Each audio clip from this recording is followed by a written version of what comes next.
Hey Alice, how's it going? I'm Mrs. Black. For those of you who may not know, I'm one of the assistant principals here at Olathe West.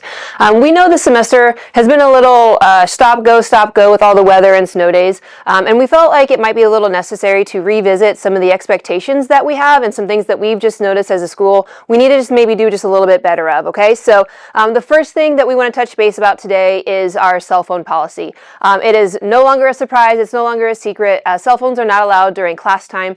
This does include AI time, so please make sure, even if you're all caught up with work, find something academic to do. We're not going to be on our phones. Our teachers should be enforcing the policy, so please make sure that you are abiding by that policy. And as a reminder, it is a Board of Education policy, so we are required to follow it. And just as another side note, a lot of the things that we may deal with if people are getting themselves into some tricky situations or might end up themselves in trouble, a lot of those things can tend to stem from something happening on their cell phones. So do yourself a favor, focus on school, focus on your schoolwork, stay off your cell phones, and make sure that you're following that policy. Thanks so much.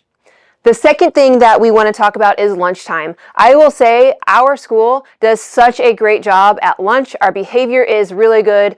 This is one of the best schools I've ever seen as far as picking up your trash after lunch, and that is so appreciated, and you do a really good job of that. The one thing that we want to touch base on is after lunchtime, the expectation is that you need to stay downstairs until your lunch is dismissed. There have been a handful of people going up and either getting into a classroom or a conference room or just taking laps. We're not doing any of that. You need to stay downstairs until you are dismissed. If it does become an issue, we will address it. If somebody asks you to go back downstairs, you just go back downstairs, but you need to stay downstairs to start with. Thanks so much for your cooperation with that. We just want to make sure that classes are able to happen, people aren't getting themselves into trouble, and that you are following those expectations. Thank you. The third thing that we want to touch base with is our AI time. As a reminder, you are to check into your AI teacher, and then before you leave for movement, you need to wait for that announcement. Please do not go up to your teacher saying, I really need to go right now, or as soon as they say, hey, I see you, you don't just take off and leave. You need to wait for announcements to go. Every day we come on the announcements and we will say, at this point in time, if you have a pass, you may move. So please abide by those announcements.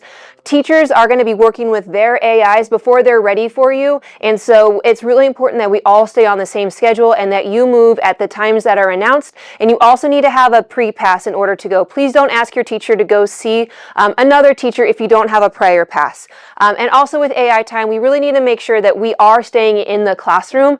We're not taking bathroom breaks with friends, we're not taking laps, it's not a time to just go wander around the high school, we're not doing vending machines, all of those things. This is an academic time, and we just wanted to send out a reminder that we really need to tighten those things up to make sure that you're setting yourself up for success, staying out of trouble, and meeting expectations. We just want this to be a great place for everybody to be, and that happens a lot easier if we're all following these expectations and we're all on the same page. So let's finish the year strong, and go Owls. Thanks.